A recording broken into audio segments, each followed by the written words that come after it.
Hey guys, welcome back to my channel. Why not? It's your girl Miss K. If this is your first time coming across my channel, welcome. Please be sure to subscribe if you like the vibe. Hit that notification bell so you know when I upload more videos like this one.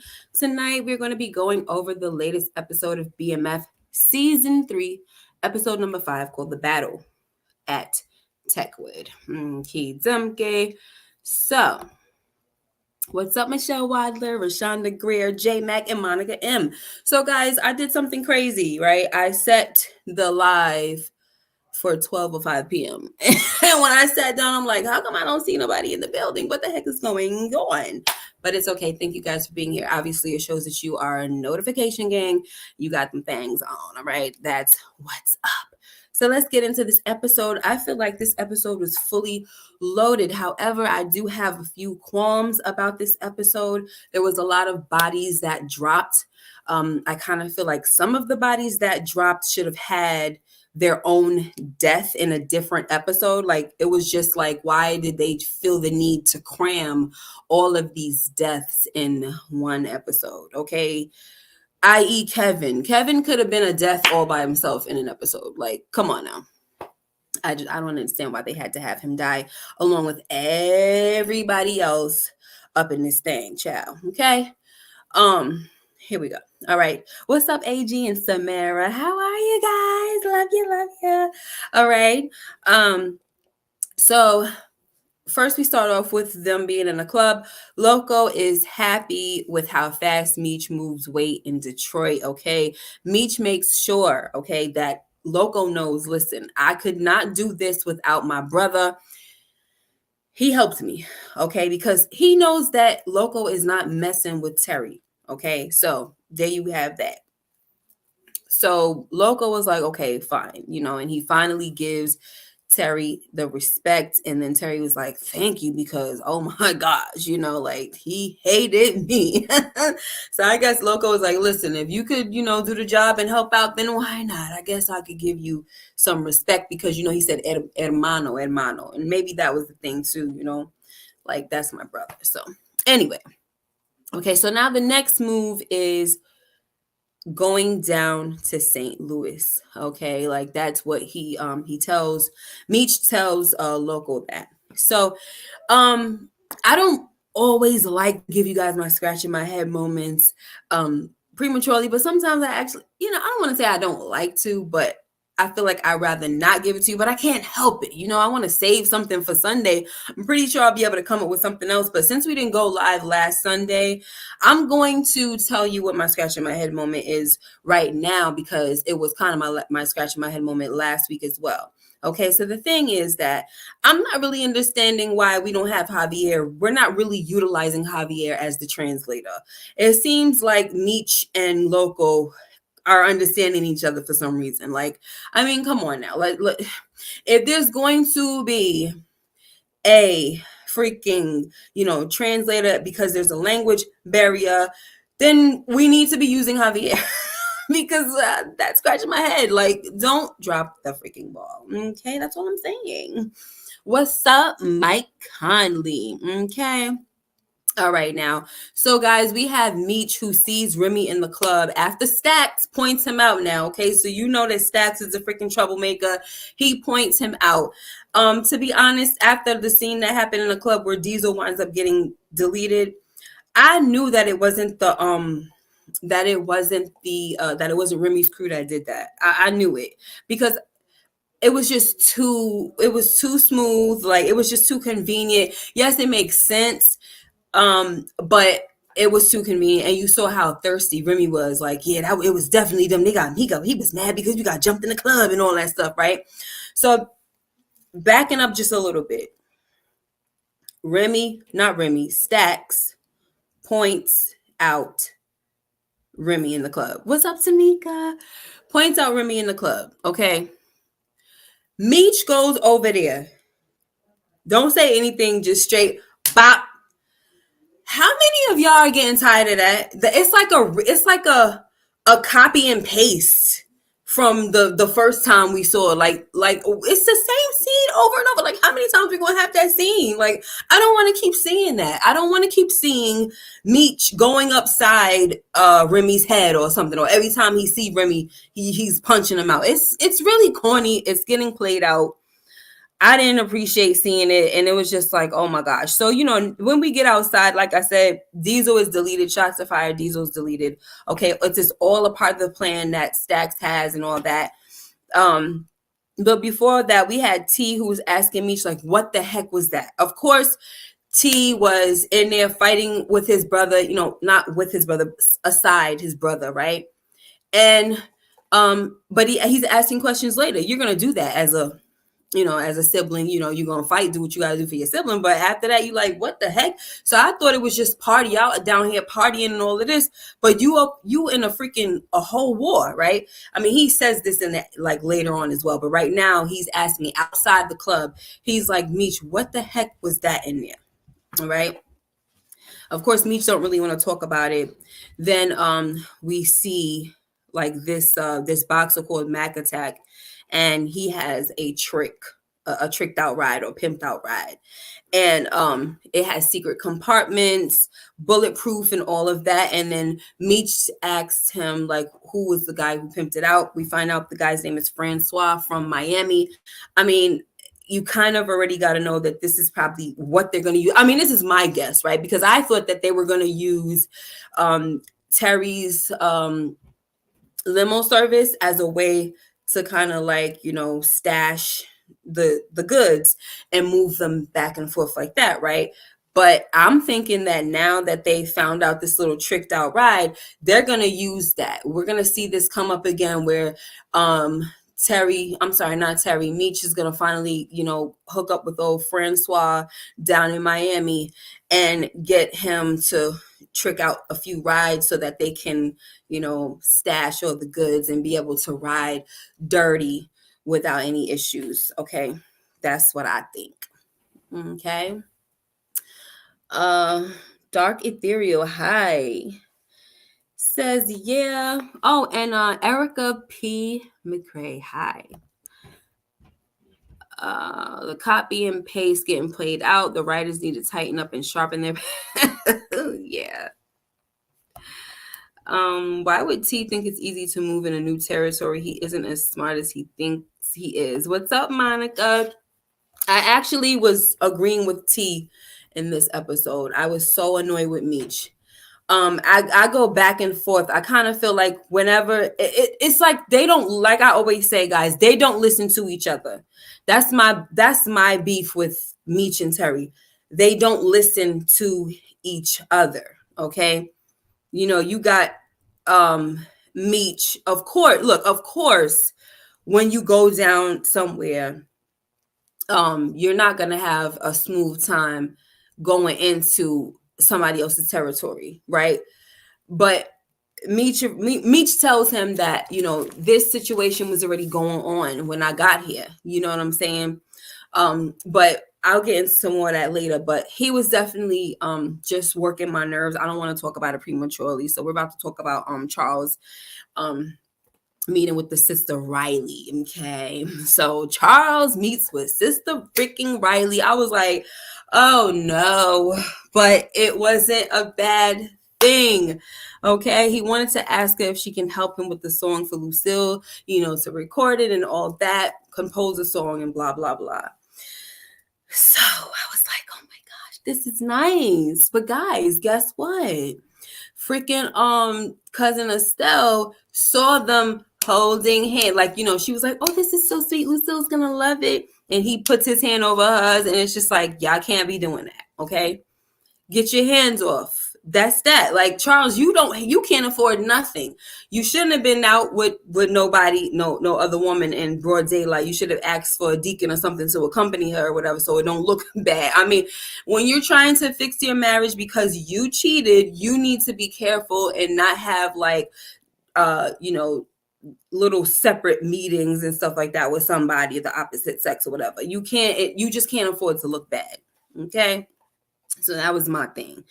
But it was disgusting of Estelle, which we're going to talk about as well. Right. So AG says the Bible does say flee every appearance of evil. Yeah, the funny thing is I actually heard a pastor talking about that today. You know, like you can't, just because you know what you're doing is right, it doesn't mean that everybody else knows that. Like the look of it is wrong, so you got to refrain from doing it because it don't look right. You know what I'm saying? So yes, very very good point. That's what it is. Okay. So guys, Bryant is picked up. All right. And one of the, like, the guards or whatever was like, hey, there's somebody outside waiting, whatever. So he kind of looked like, who the heck could that be? So he goes out and it's Henry's mans, okay, two of the guys, one of her main dude, and then you have Chuck in the back seat, okay. And they're there to do Bryant in. But the guy Chuck in the back seat, he's making it look a little too obvious. And Bryant is not a stupid cop, okay? Like, he's a street cop. He knows what's what, and he's scoping, like, he's reading the energy. He sees what's going on. He's looking at, like, first of all, you got me riding in the front seat and there's a dude in the back. Like, come on now. No. So, and on top of that, the dude was just looking, he was giving him death stares. So Bryant does his little thing, like, can I, you mind if I light a cigarette, whatever. The other dude in the front seat is trying not to make it look so obvious. And he's like, yeah, Henry, she wants to talk to you and blah, blah, blah. She can't wait to see you, this and that and the third. Knowing daggone well the plan is to never even have this man be alive the next time Henrietta sees him. Okay. So we saw what happens. The guy, because he's kind of looking at him like, like, hello, looking at him through the rear view and everything. Like, let's get this going now. Come on now. So, he finally takes out the knife and he tries to do what he can to Detective Bryant. But it's a fight. It's a struggle. Like, they could have literally all just kind of like hit something and flipped over in that car and everything, right? But Bryant got away. Okay. So that's that. Now let me see. I think we're gonna move on from there. Okay. So who else is here? Could Chuck, right? Hi, Kelly Renee says, could Chuck be any more obvious? Exactly.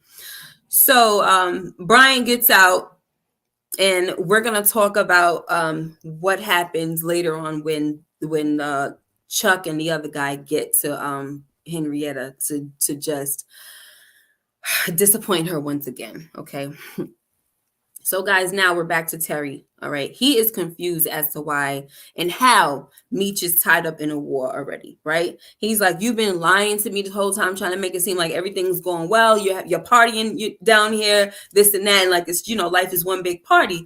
And that's when Meech says, listen, this was going on before I got here, and I'm gonna ride with the D. And Terry is like, you don't even know these people, which is very true. You don't even know these people. What the heck are you talking about? Ride with them? Like, Meech's mindset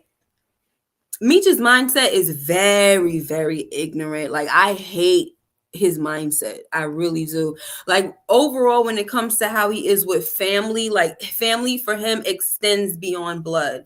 And that's fine, but sometimes that's not fine. Like, you do need to know when to draw the line, because now you're making everybody's beef your beef and everybody's problem your problem. Like, it just becomes a mess to me. Like, I don't know. It's just annoying. It's annoying. And so, that's what Terry is saying, like, how you don't even know these guys like that. And so he's like, you don't know what you're talking about. That's T's crew. I'm sorry, not T, Ty's crew, this and that and the third. And so my thing is, okay, if it's Ty's crew, that's totally fine. But you don't know Ty's crew like that. You just came down, you took over for this, you're kind of taking care of them, or you took them on off of the strength of Ty, but you don't know them. You don't need to be going to bat for them. Ty is dead. He wouldn't know the difference. You know what I'm saying?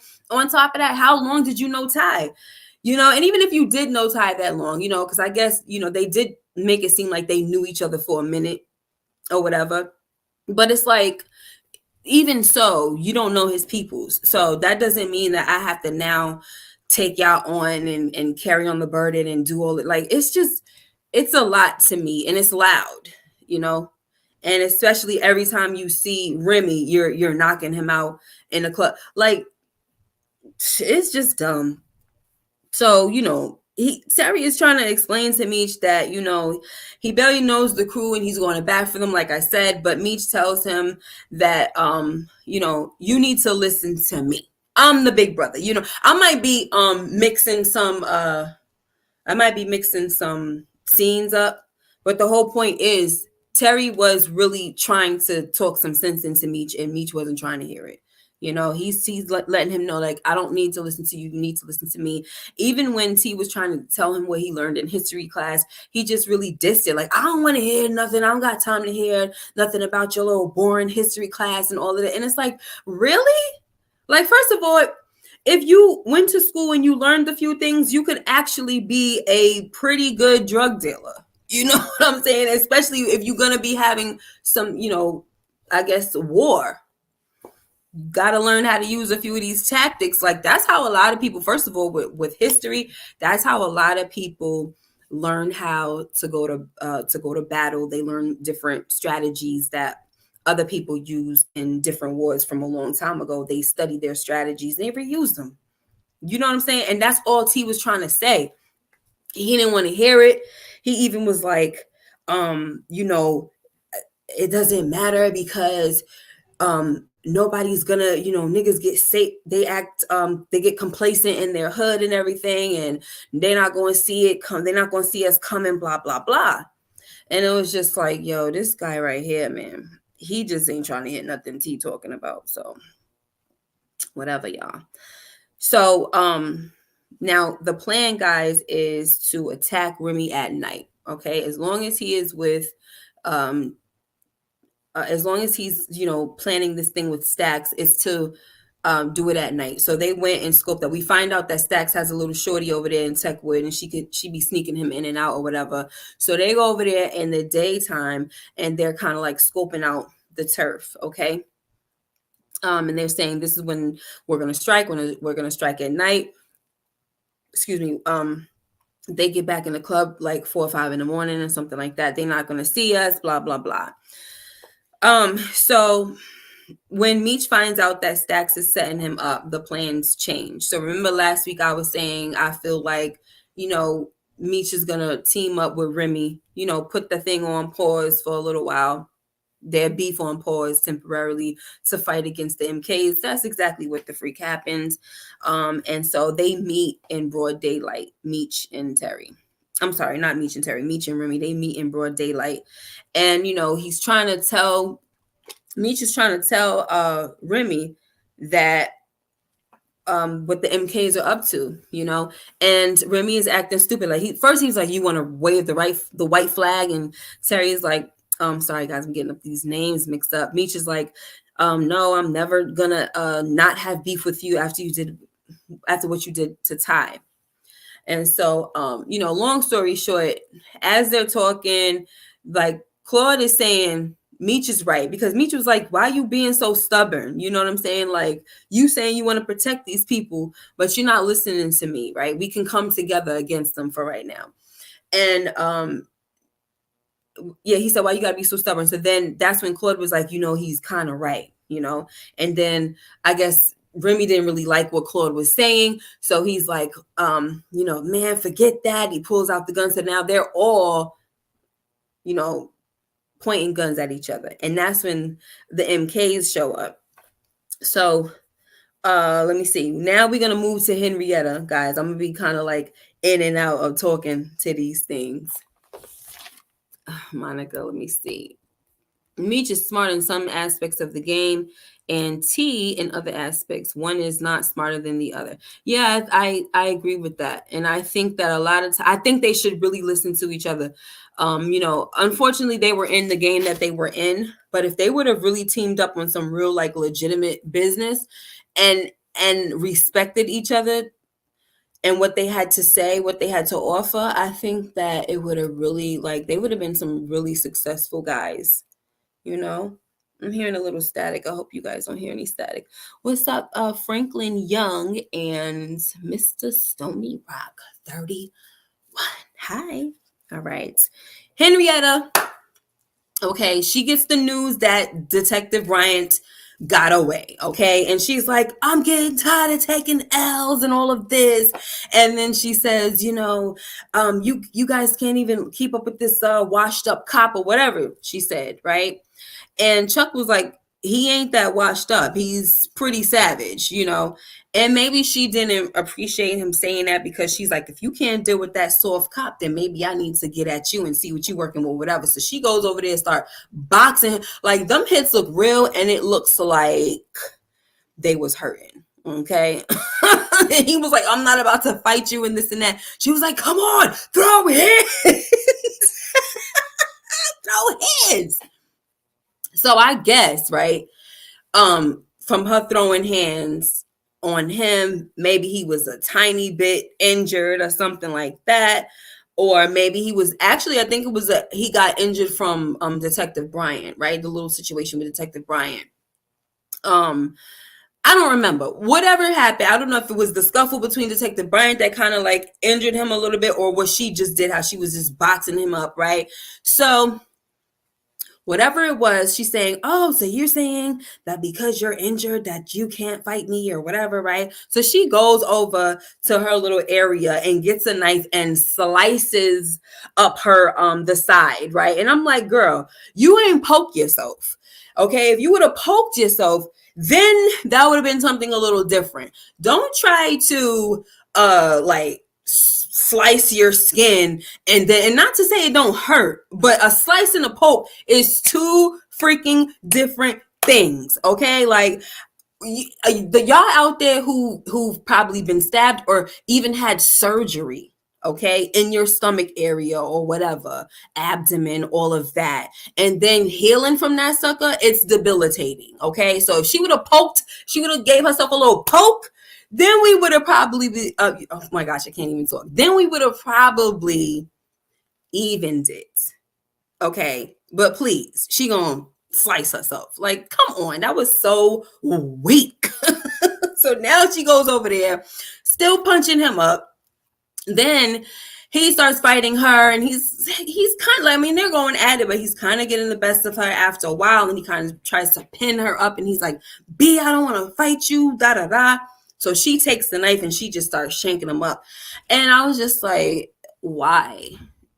I was saying to my members that in the recap, I was saying that like not a week ago, but like a while ago, I gave her some props for kind of shooting in the air. When she kind of took a L before with the whole ambulance thing. And I was like glad that she didn't take it out on anybody. I'm like, at least she's not crazy like that, where she's like taking it out on people, on her workers. But now it's like she did. And but then it's almost like she tried to use it as, oh, she's fighting the guy, she wants him to fight her, and now you get angry when he's kind of pinning you down or pinning you up against something, and now you want to do, like, it was just stupid. I don't know. I didn't like it, y'all. I'm actually ready for her to go, but after this, she pulls the protection from Kevin. So she was actually gonna just delete Detective Bryant. Maybe she would have kept the protection on the little boy, but she was definitely planning on deleting Detective Bryant. So now that she couldn't delete him, she pulls the protection from the boy. And you know what happens after that, okay, guys? So let's see what some of y'all are talking about. Okay, Mr. Stoney said Brian stabs him and burns him. Okay. So the thing is too, she's like, pull the protection from the kid, and then I'm gonna go look for Bryant myself, because now she's feeling like, y'all just unreliable out here. I'm gonna have to do it myself now, so that's what she's doing. Monica says Henry was out of pocket for stabbing him. She made a punk move by stabbing him when he started getting the best of her. Yeah, it was so weak, such a weak move, and I'm tired of her. I'm ready for her to go. Get off my screen, girl. Okay. Oh, let me see. Stephen, hi. He says, oh, Lord, speak of the devil, Henrietta, who I hate so much on my TV. I pray for the people in Detroit. Find this sick person and take her out, okay? Take her to freak out. All right. That's right. All right, so guys, Lucille gets an offer from her new pastor, who we know is a woman, and to be the assistant pastor at the church. And I'm just like, ain't that a little quick, child? It's a little quick. They just got to the daggone church this season. I mean, I don't know how much time has passed, but oh my goodness.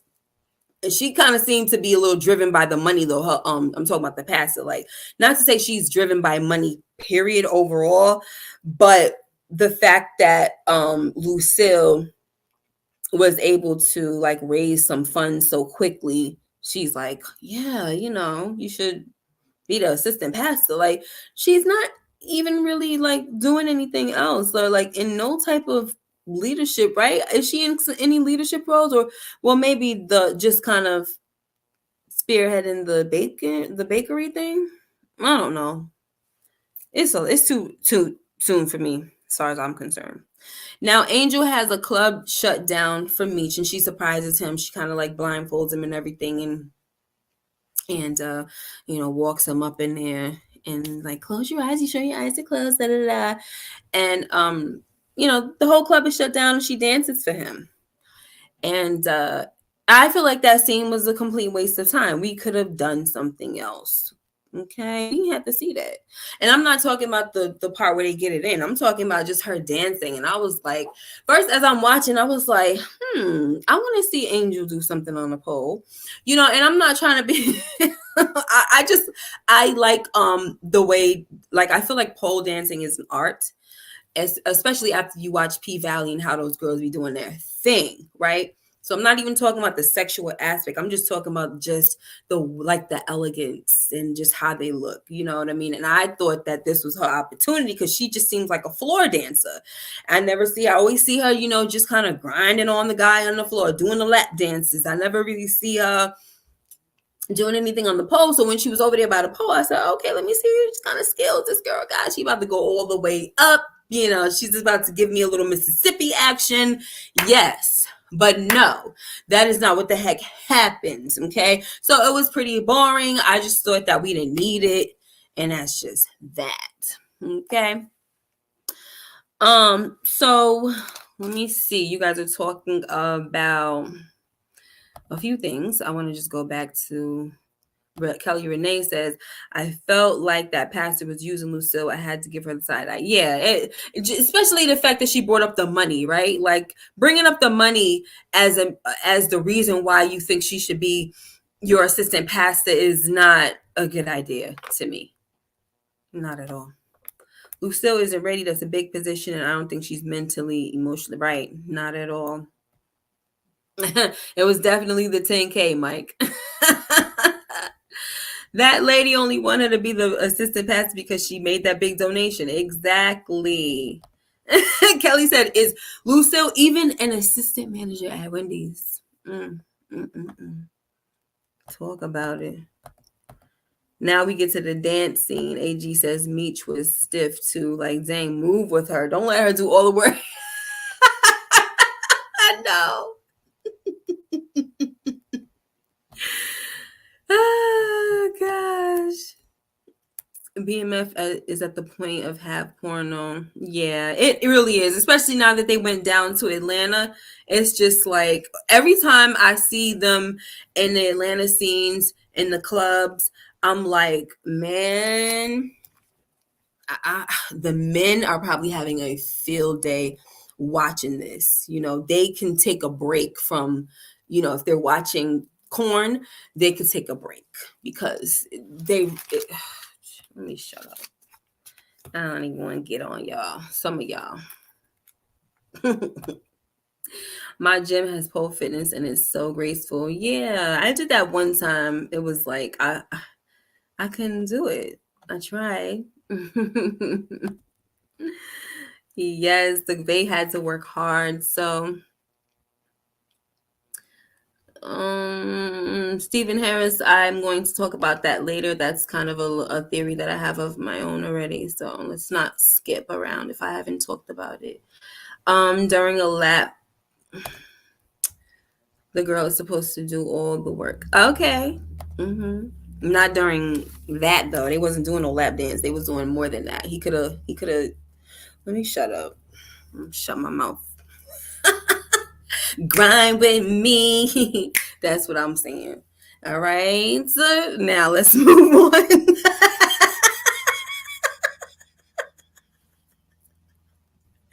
Okay. Shush. Now Estelle comes to Lucille's house, y'all. And she tells her that she saw Charles having breakfast and holding hands with another woman. I'm sorry, girl, pack your stuff. I saw Charles having breakfast with another woman yesterday and all of this stuff. And oh no, she was saying like let's get you out of here, girl. No, and I don't mean to drop more on you than what's going on already, but you just gotta know this and everything. And matter of fact, he needs to go. Where's his stuff? I'll pack it for you and all of that. And then she was like, what'd she say? So Lucille was like, once a cheater, always a cheater. I should have known. And all of this. I'm just like, oh my gosh. So she was like, where his stuff at? I'm like, lady, you cannot go up in nobody's house and try to pack nobody's stuff. Like, what are you doing? That was an annoying scene, guys. I'm sorry. Like, you need to mind your freaking business. And then she's like, oh, you could go, now you could divorce him. And you could, divorce him with a clean conscience and move on to Dr. Dogood or whatever the heck she called him. Ugh, child, I can't with people. So now Charles comes home to Lucille holding a freaking bat. I was like, girl, she ready to tear some up. She's ready to tear something up.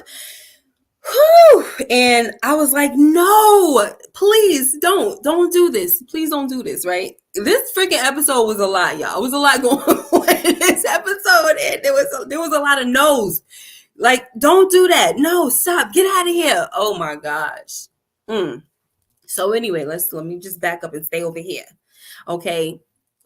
So now he comes home and he's seeing what's going on, and Lucille got the bat, and she's like, Estelle told me about your little breakfast date. How you gonna be trying to embarrass me and you out in public while I'm over here talking to Pastor Stewart, whatever, Doolittle, whatever she said her last name was, Pastor Stewart or whatever. You need to get your stuff and get out, Charles. And he's like, no, wait. I was with Sister Riley. Wait. She's like, oh, Sister Riley. Yeah, I knew. She over there trying to say that. It was a good acting scene, though. It really was. Because even the way her face changed when he was like, I wrote you, wait a minute. I wrote you a song. See, look. And he's like, let me play it. Wait, let me play it for you. I was like, please pop that tape in. Please pop the tape in. Because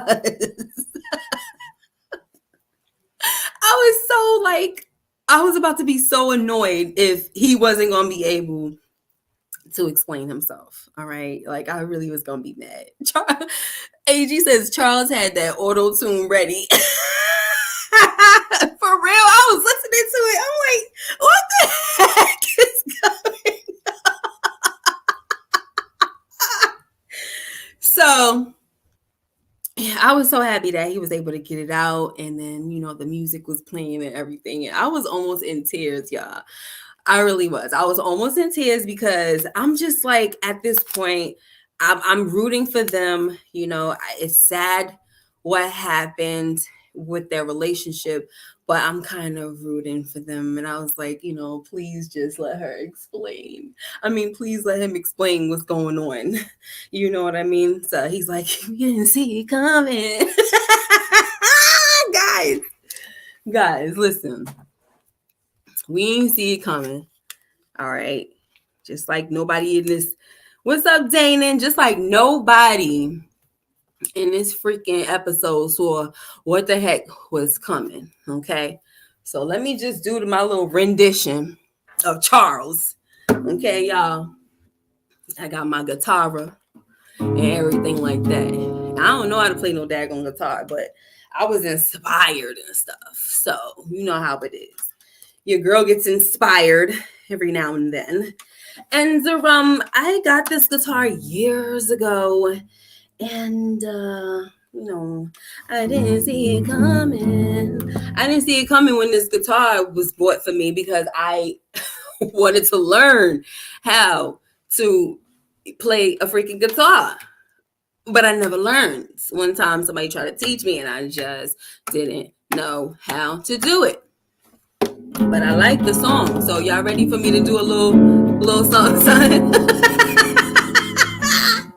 I don't know what the hell. How did it sound? Terrible, huh? We didn't see it coming. Time just flew to bed. And now it's slipping. What'd he say? Look, I'm gonna make up some stuff. What'd he say? He said, nobody else got that good, baby. Mabel was trash, I know that now, baby. Should've painted those walls like you wanted, baby. Please don't leave me for that doctor, baby.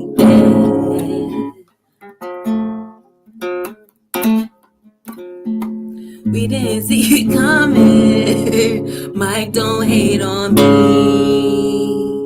You just tripping. We didn't see it coming. Y'all in the chat with Miss K. And she ain't tripping. She just singing.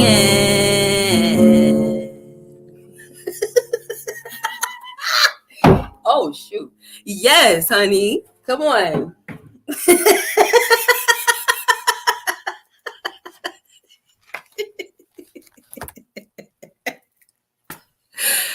Oh gosh, I just had to do that, I just felt so inspired.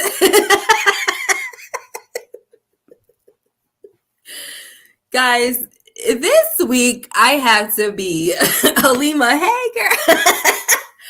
I said this week, this season, I have to be Team Charles. Only because he's really trying to get his woman back, okay? I am not an advocate for anything that he has done to his wife. Of course not.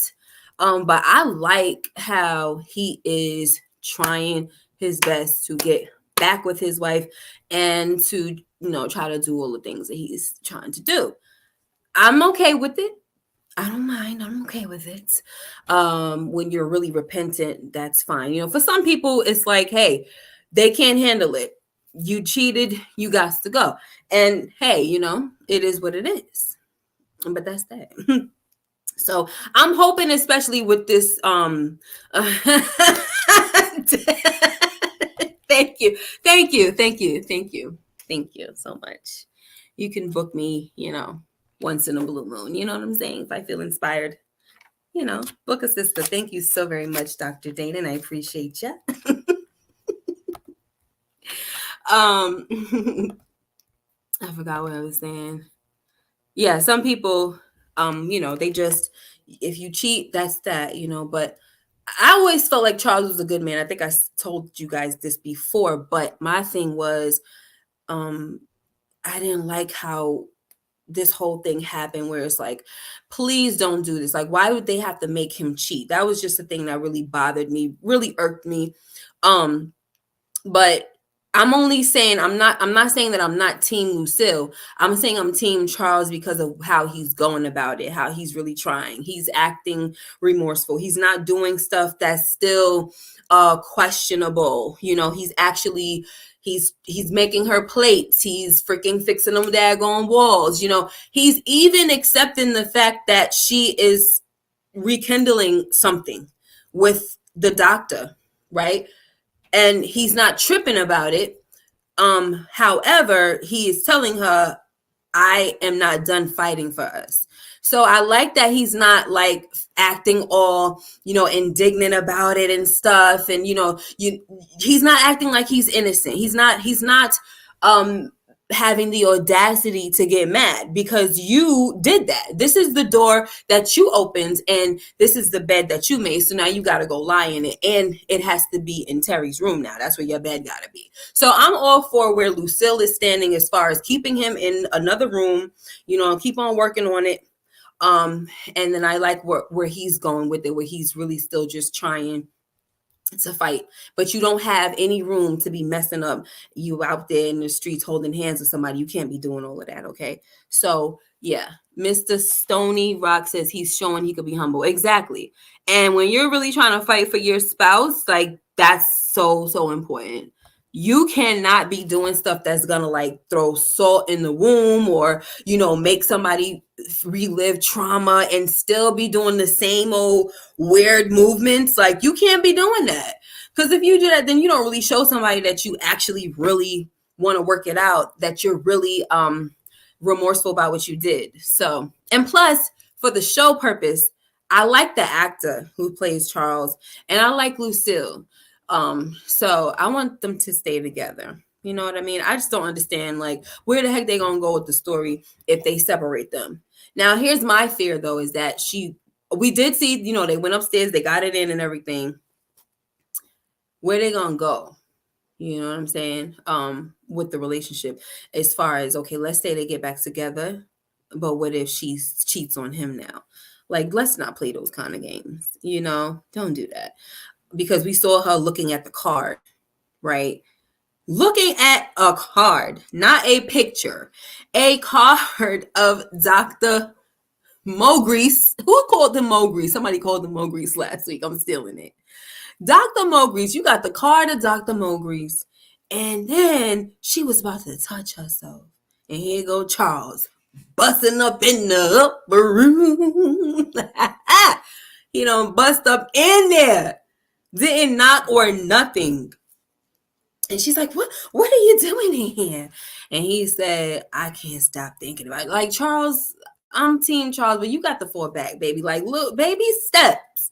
She lets you have a little something, but that doesn't mean that you can keep knocking and you can get it whenever you want to. Because now when you start acting horny and stuff, now, you're kind of like, I don't know. I just don't like that. I just kind of feel like you're doing a lot. Take it easy. Okay, work it out. Take it easy. Go on. Okay. AG said he was ready for round 2. Not looking at card, but touching the card is all sexual. Yeah, and then getting ready to pull, put her hands down there. And then she gonna put the card in the pillow. And she said, you acting like a little teenager at the camp and all of this, and you make me horny like a little teenager. She said, all right, well, we could do it one more time, and then you gotta go back to your room. Okay. Go back to your room, bro. Stop playing around. All right. So guys, Detective Jen, she gets honest with Detective Amberson about Bryant being up to some fishy stuff.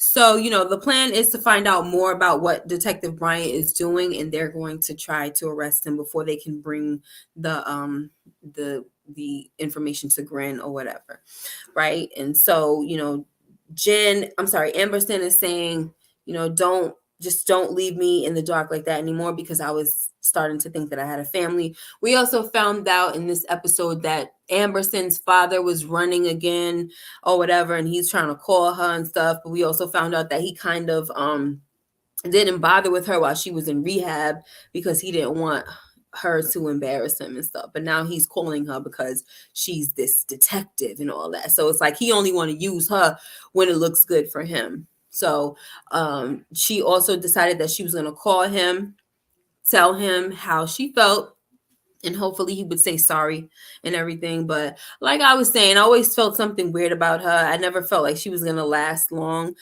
Even with this episode, I was like, how is she going to die? You know what I'm saying? Like, I wasn't expecting what we saw. I was more thinking, like, especially since she keeps bringing up rehab in different episodes, I was like, is she going to, like, fall off the wagon? You know what I'm saying? An OD or whatever. I don't know. It was just one of those things where I just knew that this lady was going to die. And it was sad, okay?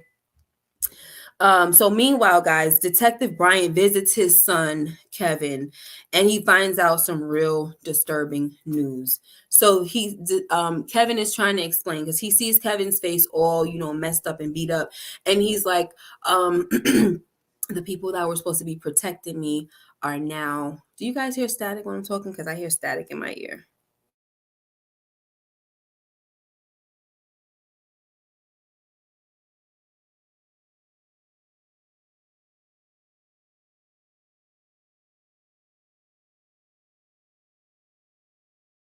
Can you guys hear me? I just got muted real quick. Monica said no. Yeah, can you hear me, Danon? No static. Okay. Sorry, guys. I don't know what happened. I just had this like big box pop up and say that I lost connection. What the heck?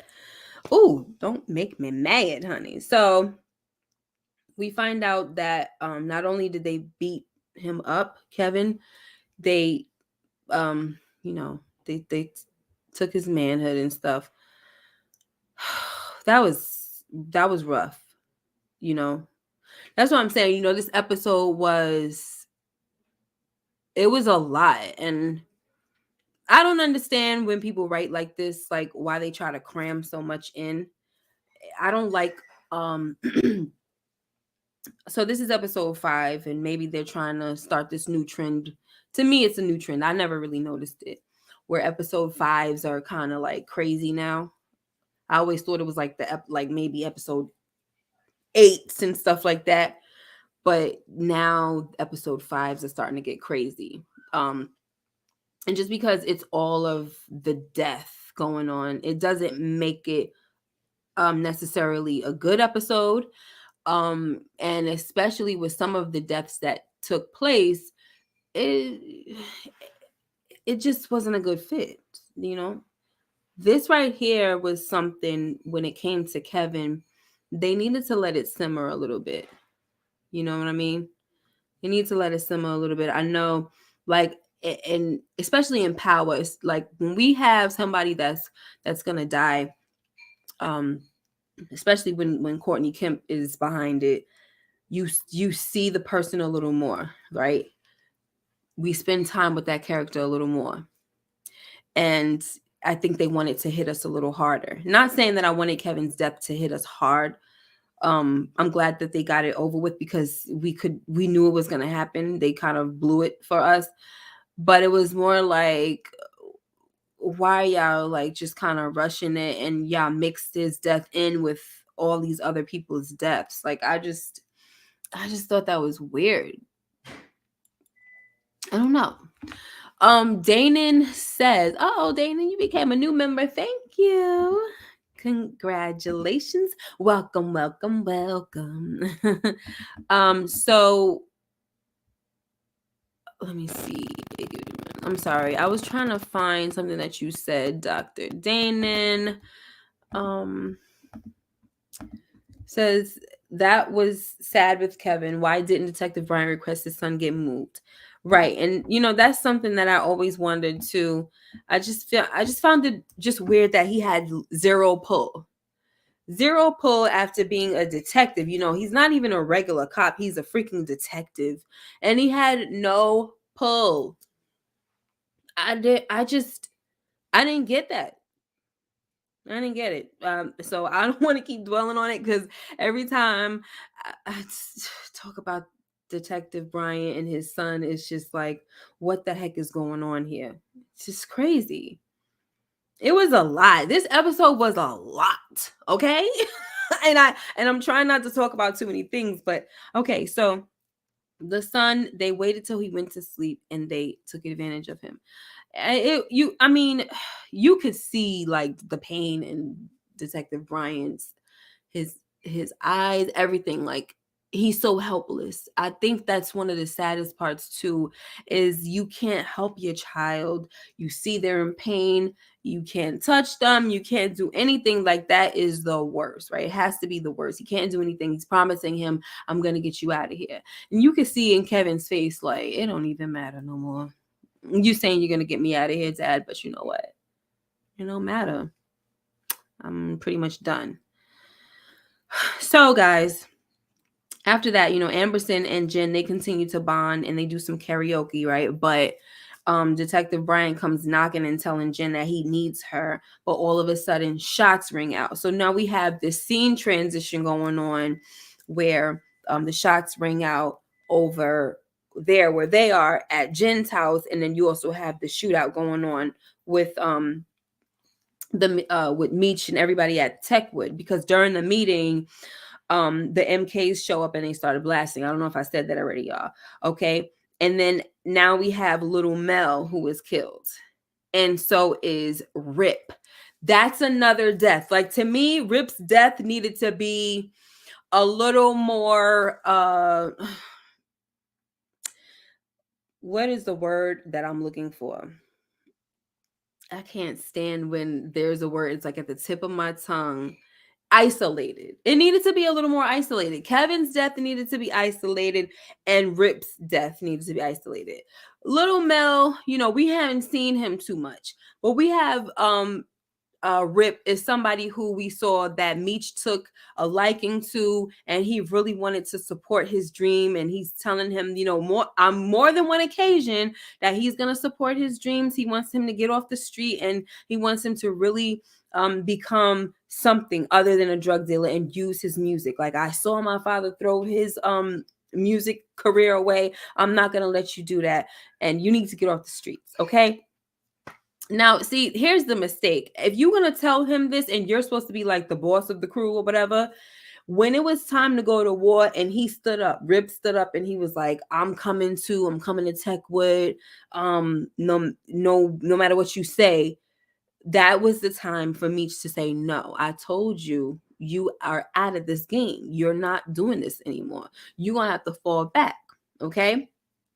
And at this time also, he could have pulled him to the side and been like, listen, I know you want to be down and all of this, but I already had the discussion with you, and don't worry, everything's going to be good because I already called in the reinforcements. You know what I'm saying? Just to probably make Rip feel a little better. But I liked Rip, and I just kind of feel like, yeah, his death should have been a little more isolated. Like, maybe a little more time on. I don't know. Just it was just too much. It was too much. Dude, man, he had to die in episode 5. That's my thing too. Like, why did he have to die in episode 5? Whatever. So, like I said, little Mel is killed. Can we talk about little Mel real quick? This is the little kid who really looks up to Remy. He likes him and all of that. And he comes in the door. He's like, Remy, I'm ready. Blah, blah, blah. Right? He got this machine. Oh my gosh. Remy is horrified. Like, he is so in shock. Okay. I mean, this is a straight deleter who is in shock when he sees this kid holding this machine. Okay. I don't want to say holding it, ready. And he said, where did you get this? He said, one of your boys. And see, that's another problem. And his name was Milton or Mel. My bad, whatever. So little Mel, Milton, whatever his name is. He's like ready and not like, come on, let's get him, this and that. And so my thing is finding out that one of his men gave him that. That's a no right there. Like, you need to find out who gave him that situation, and you need to handle it. Because if they know the type of person that you are, you're out here and you're very serious about protecting these kids, why in the heck would they do something like that and arm him? Right? And then the thing is, the father, like, this kid just gets shot out of nowhere. So the father comes in and he's like, it's your fault. You said you're gonna protect us, blah, blah, blah, blah. So your child also shouldn't have been outside, during this time, right? And also, like, Remy is so shocked as he's looking at the kid, but Remy is not stupid to like try to freaking run over there because the bullets was just flying. And that was my thing too. Like, this dumb kid is standing up in the doorway while the shots are just firing all over the place. And we saw one lady, she's trying to run, and then she gets shot up. And I'm like, y'all can, during this time with all these bullets flying around, nobody can afford to run across nowhere. Okay? Nobody. You can't even be like behind a car, like you see, like you sitting up in the car, like let's say this is the car right here and this is probably like the window. You can't even be like this. You literally have to be on the ground some daggone where. So this freaking little stupid kid, I'm sorry, like I hate to call him stupid, but he really irked me. I thought it was so sad because I was screaming at the TV. I was like, no, oh my gosh, no, get down. What are you doing? What are you doing here? This freaking kid is just standing in the doorway like it's sweet. Freaking little. Ooh. Guys. Remy is torn up inside after he saw that kid. Yeah, definitely. Oh, Lord. Remy ran in the house because they were shooting and coming. Why are you conversating with the kid in the doorway? And that's the thing. Like, it was probably one of those moments where, like I said, you can see the shock on his face. Like, he just couldn't freaking believe it. He was just like, what the heck am I seeing right now? And with all the bullets flying, it was too chaotic. You know, sometimes that happens where people can't even think, like, get out of here. What are you doing? You know what I mean? Like, and the kid should not have been standing up. I don't understand why the kid was standing up. I don't understand it. So, yeah, bullets flying all over the place. Let's have a conversation in the middle of the shootout, right? And where's your father? Like, your father is over here coming after he gets shot, talking about this is your fault. But where in the heck were you during this time? There's a freaking shootout. Were you looking for your son? Like, what the heck? Yeah, and then right, AG and Glock was like, no mercy. Remember when he first came on the scene, he was like, take heads off. I'm like, dang. And yo, Glock is a vicious child. Vicious. I wonder what's gonna happen if Remy's gonna try to find out who gave the that machine to the little boy. What's up, OT lungs? Bullet ain't got no name. I mean, that's true, Steven, which is the reason why you got the duck. Okay, take cover. You can't be running. And then after what's his name got lit up? What's his name? Oh, rip. You got Meech trying to go get him, you know, and drag him out. And then after that, Terry is like, oh, cover me. Nobody can cover you. Like, if only way somebody's gonna cover you if they was like, what's that dude? What's the sniper that we were saying that is so good? Cuts, I think that was his name, that he got he got all jammed up or whatever with Anderson. Cuts, you needed Cuts. You needed a sniper type of dude. They ain't have no snipers. Okay. Everybody that was just running and up, they was getting put down. And that's just that. Okay. Dana says, I'm from Miami. Glock acts like the Haitian gang leaders back in the 1980s. Wow. Let me go on ahead and put my glasses on because we about to end the live soon. But I'm reading comments as well. Okay. So, where are we at? Okay, so we know that little Milton got killed. I was calling him Mel. Little Mel got killed. And then back at the house, y'all. Detective Jen's house, right? Henry is still blasting on Detective Jen's house, and Anderson is deleted. We don't hear anything. We don't hear Detective Anderson saying anything. All you hear is what's the name going off. You hear Detective Bryant and you hear Jen. Once I didn't hear the other chick, Anderson, I knew that she was gone. I was like, wow, she's gone. You know, another one that probably could have been an isolated situation. Don't get me wrong. Like the way they were, playing on her, letting us know a little more information about her. She probably could have died in this episode, but it was just, Basically, what I'm trying to say, you know how they have those episodes where they have at least 2 people that died? She could have been on an episode like that. I don't feel like she needed to die in this particular episode where there was just deleting a whole bunch of people. It's freaking stupid. All right. So then Bryant, he has to leave because he gets a page. He's like, I'm sorry, I gotta go. Cause Detective Jen is like, shots fired, da da da, cop down, or what she said, cop down, officer down. So he leaves, and of course he has to go find out what's going on with his son. We're gonna get there, okay? Meanwhile, Sterl and Hoops show up with the rest of the crew from Detroit, and they come to the rescue at Techwood. And that's how Meech and everybody was able to make it out.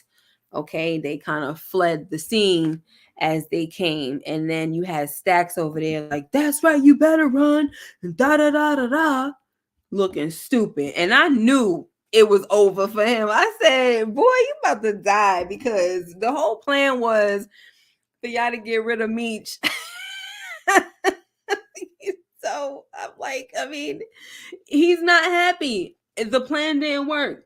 There was some casualties, but he's not the one that he wanted. Like, those are the people that, those weren't the targets per se. He wanted Meech dead, okay? And nobody that they set out to delete got deleted, like Remy or freaking Meech, okay? Or his brother. None of them. So he was pissed off, and then he shot Stacks Glock, right? He shot Stacks, and then what happened? So he was like, "You mother, whatever," cursing him out. That's Stacks cursing him out. And then he pulled out the big thing. Oh my god. And as much as I didn't care for Stacks anymore after what he did, y'all, I couldn't take that scene. I had to, like, when they was shooting, when he was shooting him up, I had to look away. I was like, "Oh my gosh." And then when I saw it the second time, I decided to keep watching. It was a lot. It was a lot. Yeah. I'm not really into seeing stuff like that. When I was a kid and I watched what's that show, that movie, Menace to Society, I was traumatized by how Kane died. I was traumatized, y'all. So I think, like, when you see, like, from then on, maybe that's what it is, like seeing folks get deleted by like machine guns and stuff like that. It's like really, really brutal. Kelly Renee says, every time I see Hoop, I be praying he don't get deleted. Me too. I love me some Hoop. Hoop, whatever the heck. I love him.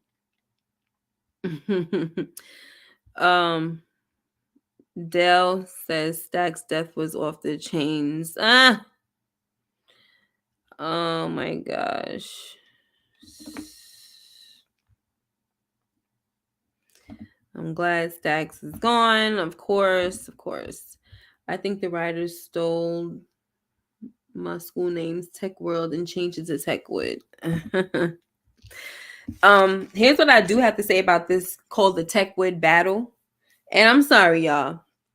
A lot of you guys are power heads, but I am a Game of Thrones girl, okay? And I love fantasy.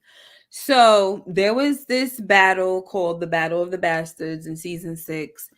And it's also based off of the writers got it from a real battle that took place. The bodies were piling up, okay, on each other. They were heavily outnumbered, okay? And then what happened was, the only way they was able to get out of that situation was when another squad came, right? Another cavalry or whatever, they came to the rescue, like another army. And so I kind of feel like they might have taken that out of, taking a page out of the little Game of Thrones book. I could be wrong, but it's a very popular show, okay? So when they came, look, it was not looking good. They were outnumbered, like I said. They had better guns and all that as well. When I say they, I'm talking about the MKs. And then when Sterling them showed up, that's how they was able to survive and get the heck up out of there. Okay, so that was that. That's just my thoughts. I kind of feel like that's what happened, and that's why it says the battle at Techwood or something. I just kind of feel like it was kind of similar to Battle of the Bastards.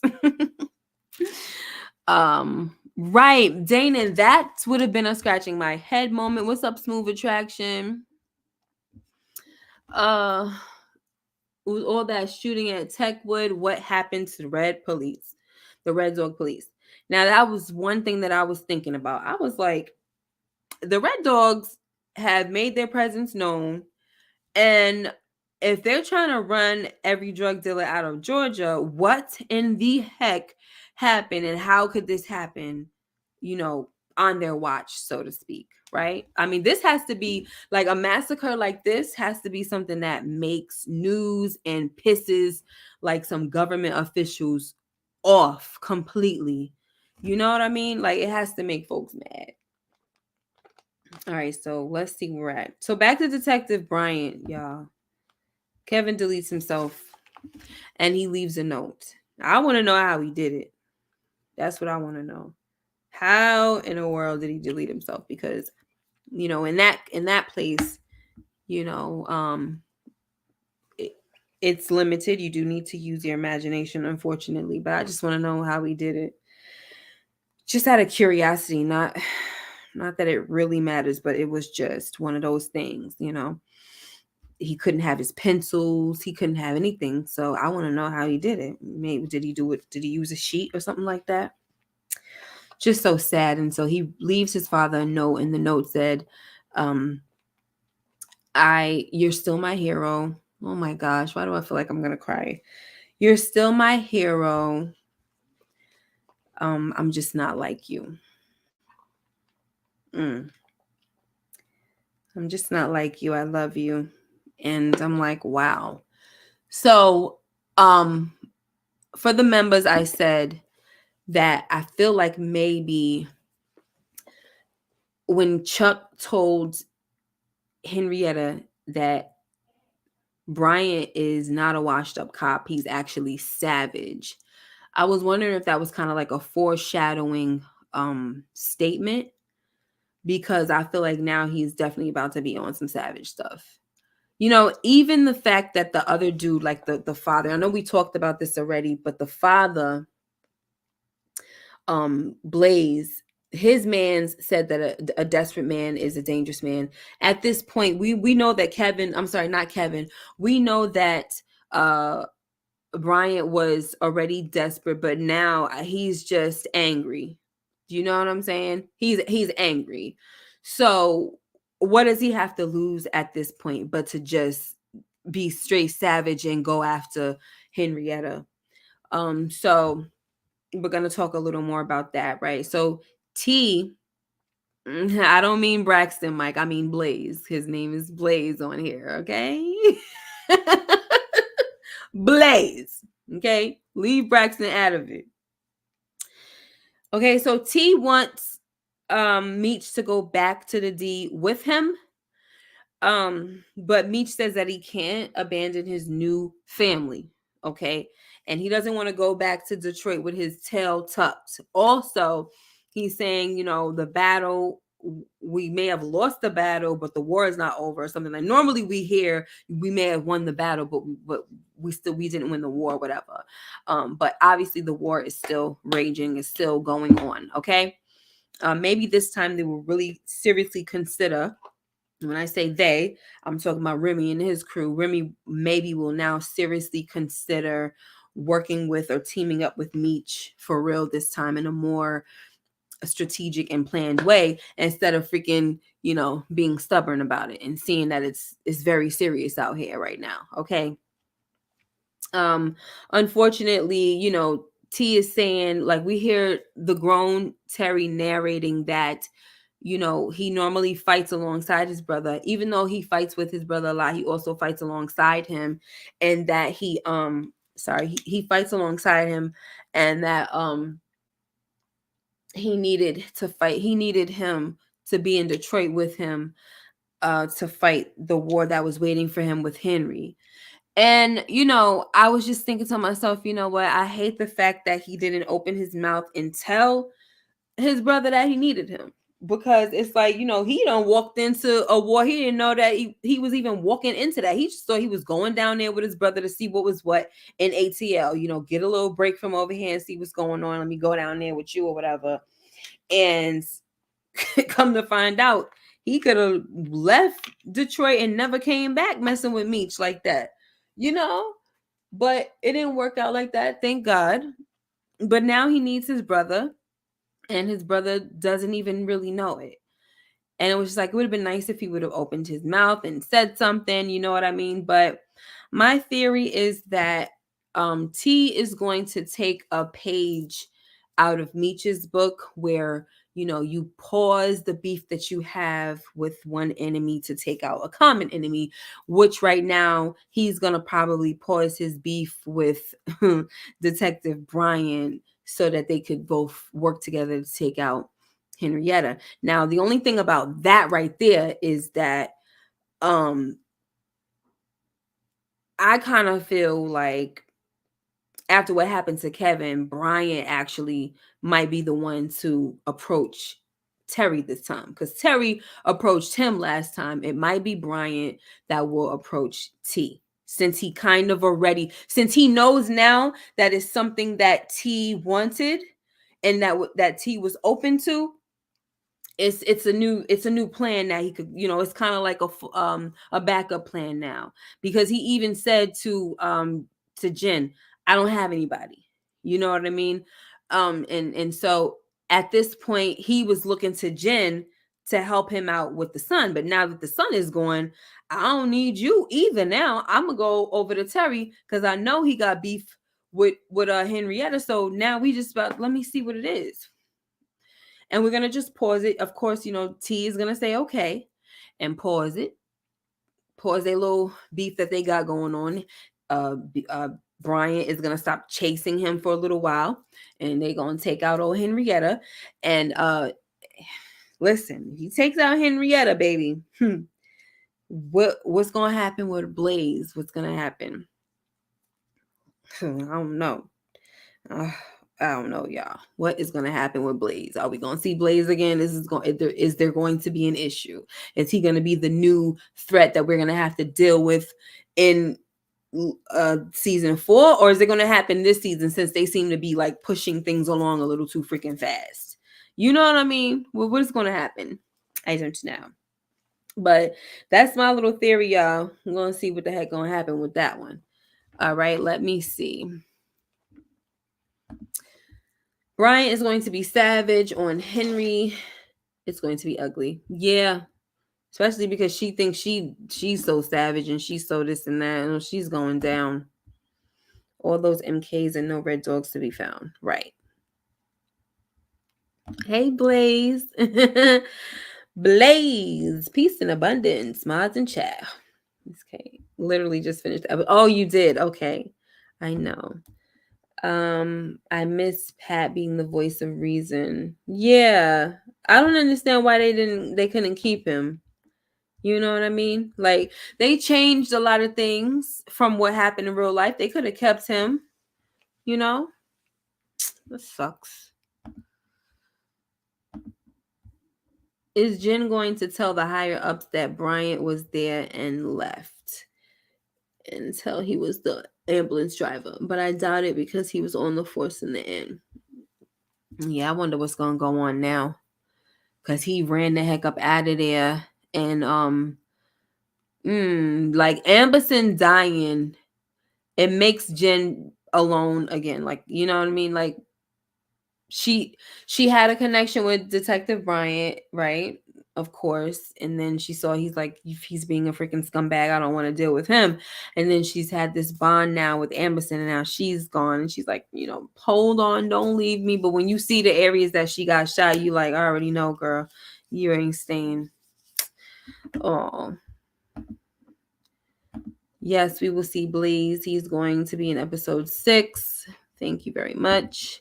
I don't know. It seemed like his relationship with his daughter is kind of so. Yeah, but that doesn't mean he wants something to happen to her. You know what I'm saying?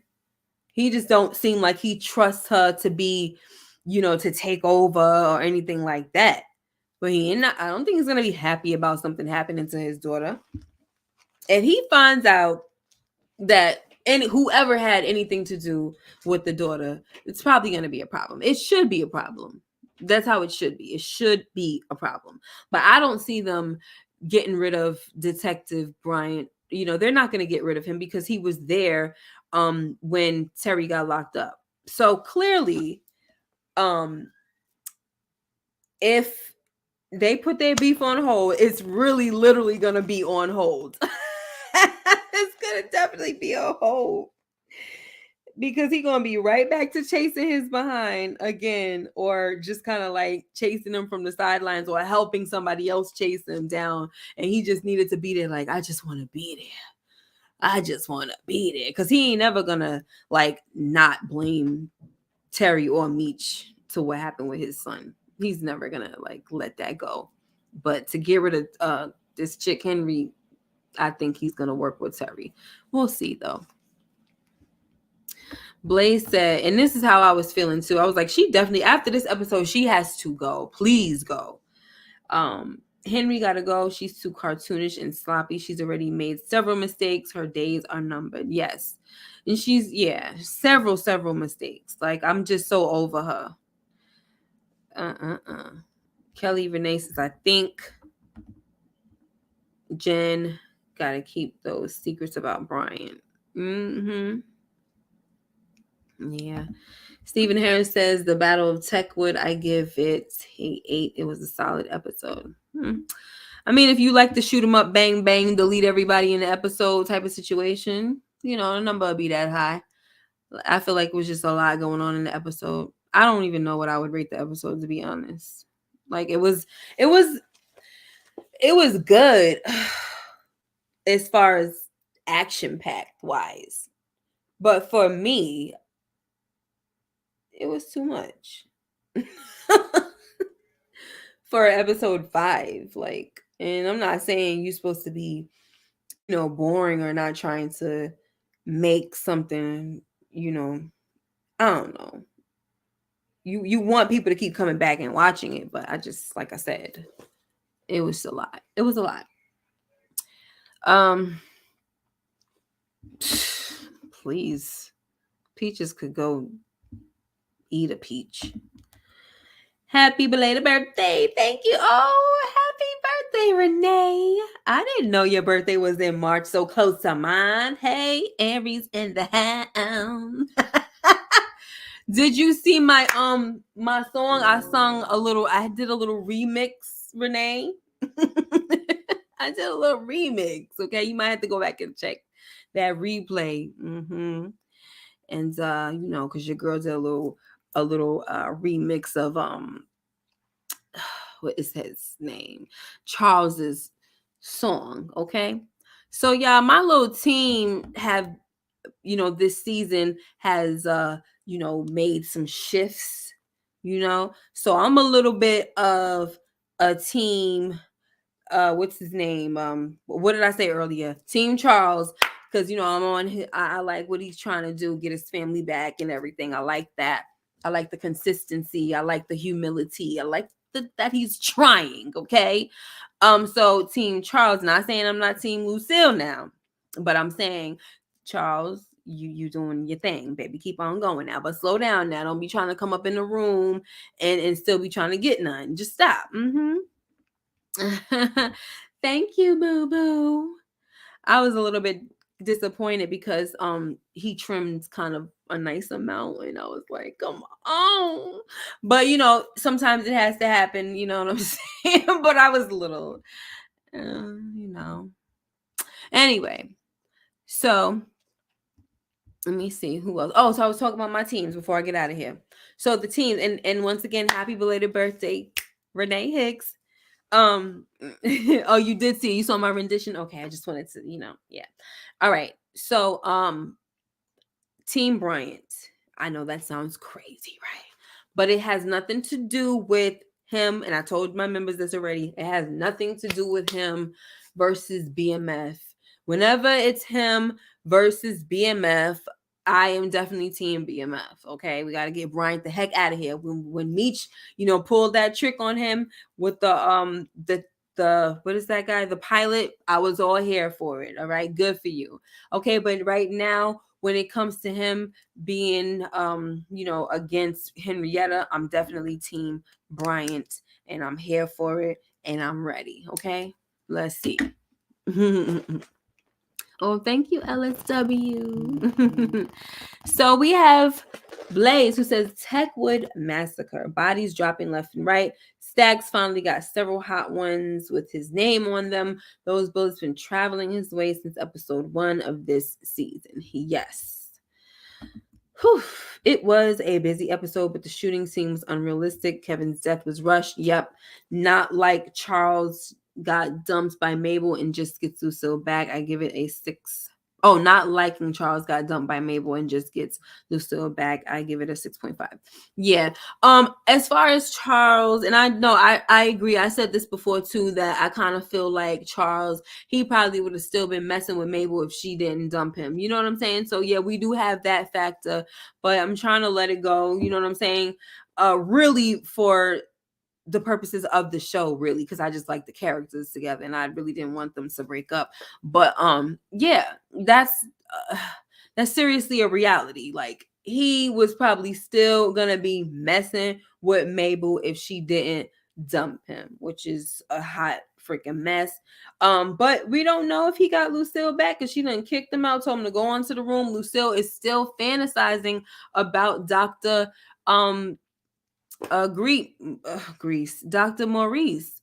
And the thing is, all she got to do is see his name on a card to get her hot and bothered. She don't even need to see a picture of him.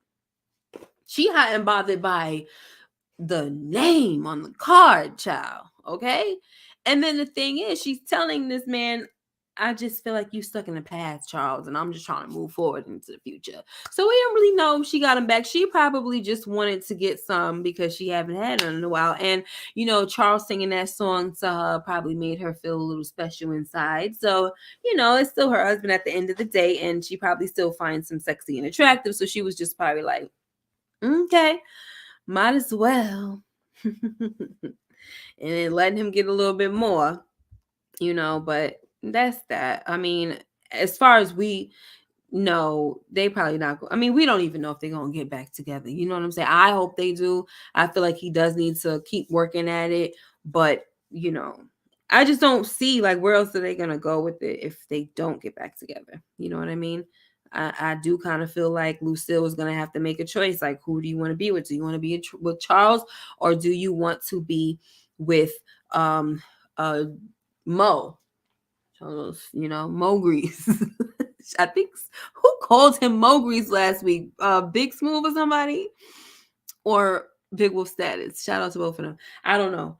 But Dr. Mo Grease, who do you want to be with? I think what's going to happen too is that she's going to probably mess with him a little more. She's going to continue to like him, continue to mess with him. But I think she's going to find out that he is not the good old doctor like her cousin Estelle says. I think she's going to find out that he is not a good man, and that she might as well just stay with old Charles. You know what I'm saying?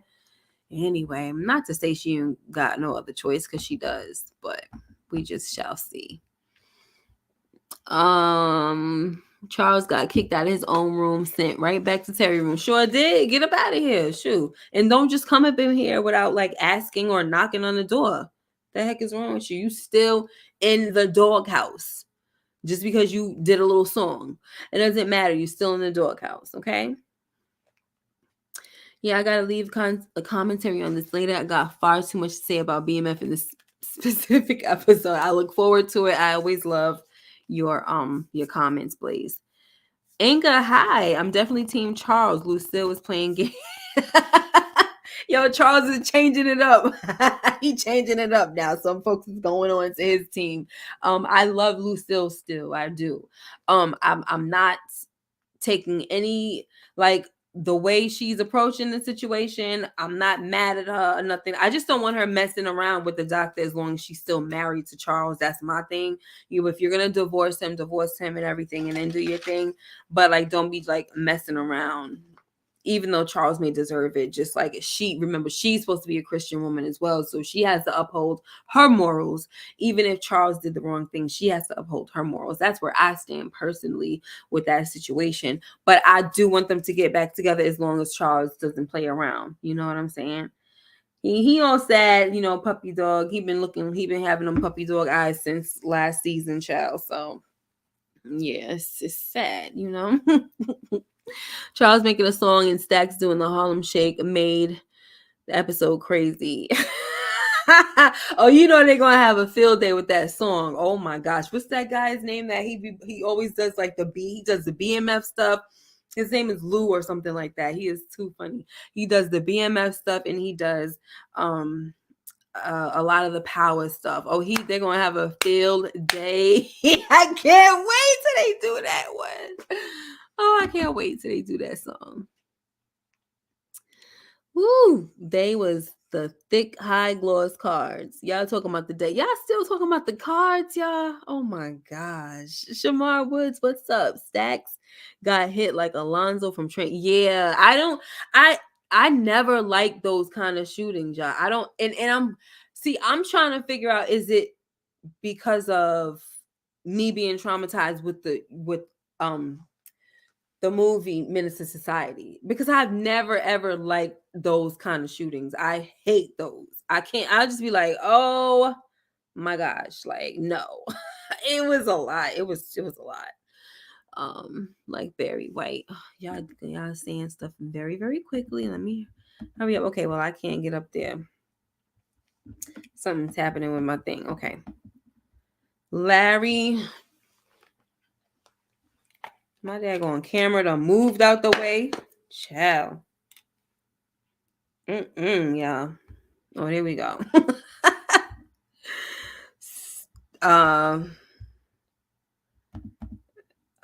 Just watch and see the doctor's going to be no good. I got my eye on him. Yes, indeed. Got my eye on him. She needs to stay with Charles. Yes. What's up, Daria? How are you, honey? Like that blue heart. I'm going to be laughing my butt off. With what? When you find out what's going on? Dale says Menace to Society. Yeah, it still hurts to see. Yeah, I hate it. I can't watch it. Like it's a lot. That movie is a lot. It's a lot. And so it kind of traumatized me from when I was little. So whenever I see them do somebody like that with all of them bullets, like a machine gun and everything, I'm be like, oh my gosh, please. Can we not? You know what I'm saying? All right, y'all. We've been up in here for almost an hour and a half. So I got to get the heck up out of Dodge. I am pretty tired. I'm going to try to relax. I don't trust the doctor. The money was the hook to break her heart. Let's see. That's the foolishness Nicole was talking about last week. Lucille has choices besides the doctor and Charles. Right. She's got to wait on them. That's the thing. Don't take the first thing coming or available. You got to wait. Okay? Who thinks Lou gonna slip up with Doc? Probably. Now here's my thing, right? Like, do you think that they will be okay with, when I say they, I'm talking about like the real life mother and the daughter, the real Nicole, the real Terry, will they be okay with painting their mother in that kind of light where she does, gosh, I'm so sorry guys, I'm getting tired, where she does something like that which is considered, immoral and all of that, right? Do you think they're gonna allow her to be painted in that kind of light? It was okay for them to do that to the father, which I don't like, because if he didn't do that for real and then he also died in real life, why would you allow that to, even though it's like a lot of stuff is fabricated though, why would you allow that? Whatever. Maybe I'm reading into it too much, but I'm just saying. Do y'all think that they would allow that for the mother to look like she was out there being scandalous. I don't know, y'all. They might not allow it, but we might. Hey, if they could do it to daddy, they might do it to mama too. Okay?